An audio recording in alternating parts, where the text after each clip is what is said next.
الحمد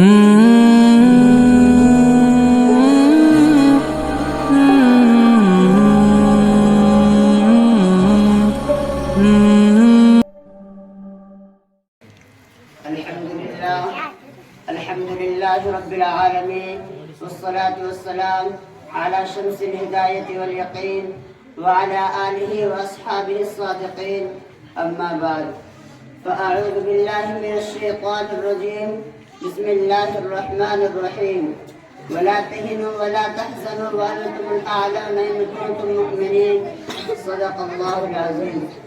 رونق بزم اور حضرات صدر، معزز اساتذہ کرام اور گلشن قاسمی کے گل ولالہ، بزم سجاد کی اس تاریخ میں مجھے جس موضوع پر لب گشائی کی سعادت ملی ہے وہ سرزمین ہندوستان کی آواز ہے، اور وقت کا ایک اہم سوال ہے کہ ہندوستان کے مسلمانوں کا مستقبل روشن کیسے ہو۔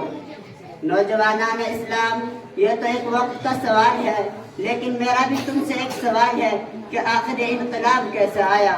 ہندوستان کی دھرتی نے اس سوال کی جرأت کیسے کی؟ اس بولنے کا موقع کیوں ملا؟ ہندوستان کی گلیوں میں یہ آواز کیوں گونجی؟ کیا ہندوستان کی سرزمین نے شاہان مغلی خلجی و غوری کی 800 سالہ حکمرانی کو بھلا دیا؟ کیا اس بزم جنت نشا کو وہ دن یاد نہیں جب یہ انگریزی سامراج کے چنگل میں سسک رہی تھی، غلامی کا توق اور ذلت کی زنجیر میں جکڑی ہوئی تھی، اس کی عظمت و تقدس کو پامال کیا جا رہا تھا، امن و اما کا خاتمہ ہو چکا تھا۔ اے سرزمین ہند، بتا تمہیں کس نے آزاد کرایا تھا؟ علم حریت کس نے بلند کیا؟ تحریک آزادی کے بانی شیخ الہند کون ہے؟ مجاہد آزادی مولانا حسین احمد مدنی کون ہے؟ قائد آزادی مولانا ابوالکلام آزاد کون ہے؟ مولانا محمد علی جوہر، مولانا شوکت علی گوہر کون ہے؟ مولانا حفظ الرحمان سیوہانی عطا اللہ شاہ بخاری کون ہے؟ یہ سب کے سب کون ہے؟ ہمارے ہی اسلاف و اکابر تو ہے، ہمارے ہی آباء و اجداد تو ہیں جنہوں نے ہندوستان کے ماضی و حال اور مستقبل کو سنوارا ہے، 100 بار سنوارا ہے ہم نے اس ملک کے غیث و برہم کو، 100 بار سنوارا ہے ہم نے اس ملک کے غیث و برہم کو، یہ اہل جنوب بتلائیں گے کیا ہم نے دیا ہے عالم کو۔ پھر بھی ہم سے یہ سوال کیا جاتا ہے کہ ہندوستان میں تمہارا مستقبل روشن کیسے ہوگا؟ دور حاضر کے نوجوانوں، سرزمین ہند کی پکار سنو۔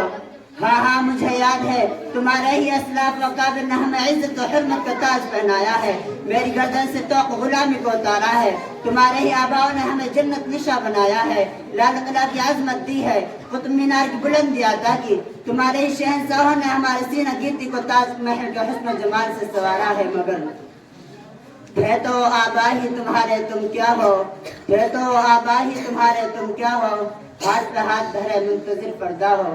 تم ٹیپو سلطان کی اولاد ہو مگر تم میں جرأت و بصالت نہیں ہے، تم شاہ اسماعیل کے شہید ہو مگر تم میں جذبہ اطاعت اور نبی سے عشق و محبت نہیں ہے، تم شیخ الہند کا فرزند ہو مگر تم میں خلوص و للہیت کی پروانی نہیں ہے، تم شیخ الاسلام کے سپوت ہو مگر تم میں وہ خوف خدا اور دنیا سے بیزاری نہیں ہے، تم اقبال کے شہدائے ہو مگر تم میں وہ فکر و پرواز نہیں ہے، تم ابوالکلام آزاد کے نونہار ہو مگر تم میں عمارت کی قابلیت نہیں ہے، تم عطا اللہ شاہ بخاری کے جانشین ہو مگر تمہاری زبان میں طلاقت نہیں ہے، پھر تمہارا مستقبل روشن کیسے ہو سکتا ہے؟ تمہیں عزت و سربلندی کیسے مل سکتی ہے؟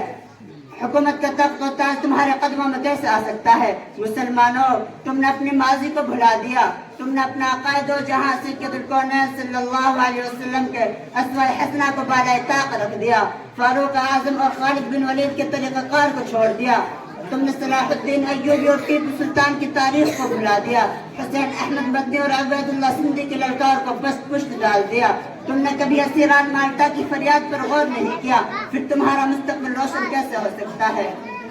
گلشن اسلام کے بلبلوں، اسلامی تاریخ پکار پکار کر کہہ رہی ہے کہ ہندوستانی مسلمانوں، اگر تمہیں اپنے مستقبل کی فکر ہے تو اپنے اندر تبدیلی پیدا کرو، مگر تبدیلی یورپ کی تہذیب اور پیرس کے تمدن سے پیدا نہیں ہوگی بلکہ اس تہذیب و تمدن سے پیدا ہوگی جس نے زمانہ جاہلیت کو خیر القرون بنا دیا تھا، عرب کے بچوں کو صحابہ کرام کا لقب دیا تھا، جس تہذیب و تمدن نے ہمارے اسلاف کے قدموں میں تخت شاہی نچھاور کر دیا تھا، حکومت کا تاج ان کے سروں پر رکھ دیا تھا۔ آج ہمیں بھی اسی تہذیب و تمدن کو اپنانا ہوگا، بندگی و سرفکندی کے وعدہ کو کما حقہ نبھانا ہوگا، علم و عمل، طاعت و محبت، خلوص و تقوی کو بھی مد نظر رکھنا ہوگا۔ صدیق اکبر رضی اللہ عنہ کا خلوص، فاروق اعظم رضی اللہ عنہ کا جلال، عثمان غنی رضی اللہ عنہ کا زہد و احسان، علی مرتضی رضی اللہ عنہ کی جرأت و بصارت کو اپنانا ہوگا، اور ہادی السبل سید الرسل صفی الامم خیر البشر صلی اللہ علیہ وسلم کے فرمان کو دل و جان سے لگانا ہوگا کہ محمد سے وفا تو نے تو ہم تیرے ہیں، کہ محمد سے وفا تو نے تو ہم تیرے ہیں، یہ جہاں چیز ہے کیا لوح و قلم تیرے ہیں۔ تو غلام شاہ امم نہ رہا، تو غلام شاہ امم نہ رہا، چشمہ عالم میں محترم نہ رہا۔ اے غیور نوجوانوں ذرا سوچو تم کیا ہو، تمہارا مقام کیا ہے؟ مسلمانوں تم ہی تو جسے قرآن نے خیر امت کا لقب دیا ہے، تم ہی تو جسے دنیا کی امامت و قیادت کے لیے منتخب کیا گیا ہے۔ قرآن کہتا ہے کنتم خیر امت اخرجت للناس، تم ہی تو جسے خداوند قدوس نے وسط امت قرار دیا ہے۔ قرآن کہتا ہے وَجَعَلْنَاكُمْ أُمَّةً وَسَطًا لِتَكُونُوا شُهَدَاءَ عَلَى النَّاسِ، تمہیں تو جن سے قرآن نے وَلَا تَهِنُوا وَلَا تَحْزَنُوا کی بشارت دی ہے، تمہیں تو جن سے رب العالمین نے انتم الاعلن کا وعدہ کیا، پھر تم مغلوب و مقہور کیوں ہو رہے ہو؟ ذلت و رسوائی تمہارا مقدر کیوں بن چکی ہے؟ تم سے تمہارے مستقبل کا سوال کیوں ہو رہا ہے؟ کیا قرآن کا وعدہ غلط ہے؟ نہیں نہیں، قرآن کا وعدہ سچا ہے، اللہ کا وعدہ پکا ہے۔ اٹھاؤ تاریخ دیکھو، جب تک تم خیر امت کے فریضے کو انجام دیتے رہے تو تم ہی امامت و قیادت کے منصب پر فائز ہے۔ جب تک تم میں ایمان کامل یقین محکم اور عمل فہم کا جذبہ کار فرما رہا، عزت و عظمت رفعت و بلند تمہارا قدم چومتی رہی، مشرق سے مغرب تک شمال سے جنوب تک تمہاری حکمرانی تھی۔ بڑے بڑے جاہ و حشم غرور و تمکنت کے مالک ارباب اقتدار کے چھکے تم ہی نے چھڑا دیے تھے۔ تجھے اس قوم نے پالا ہے آغوش محبت میں، تجھے اس قوم نے پالا ہے آغوش محبت میں، کچل ڈالا تھا جس نے اپنے پاؤں میں تاج سرے دارا، مگر اب تم میں وہ شان باقی نہیں ہے، وہ ایمان نہیں ہے، وہ غیرت و حمیت نہیں ہے۔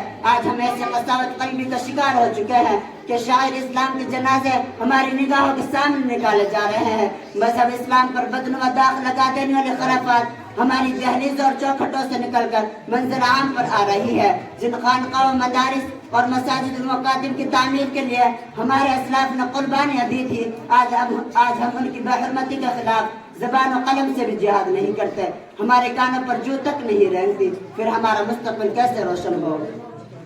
گوادی ہم نے جو اسلاف سے میراث پائی تھی، گوادی ہم نے جو اسلاف سے میراث پائی تھی، دریا سے زمین پر آسمان نے ہم کو دے مارا۔ اے مسلمانوں تم انقلابی امت ہو، تم نے ہر دور میں حالات کا رخ موڑا ہے، آج بھی ہندوستان کے حالات کو بدل سکتے ہو۔ اٹھو قرآن کو پکڑو، سنت نبی کے دامن کو تھامو، اپنے اندر روح بلالی اور شان فاروقی پیدا کرو، تمہارا زوال عروج و اقتدار سے بدل جائے گا، تمہارا مستقبل تم سے اسی کا مطالبہ کر رہا ہے۔ آؤ خلوص للہ اور صبر و استقامت کے ساتھ زندگی کا نیا سفر شروع کریں، ایک نئے عزم کے ساتھ چلے آگے بڑھے۔ اٹھ اب کے بزم جہاں کا اور ہی انداز ہے، اٹھ اب کے بزم جہاں کا اور ہی انداز ہے، مشرق و مغرب میں تیرے دور کا آغاز ہے، وما علینا الا البلاغ۔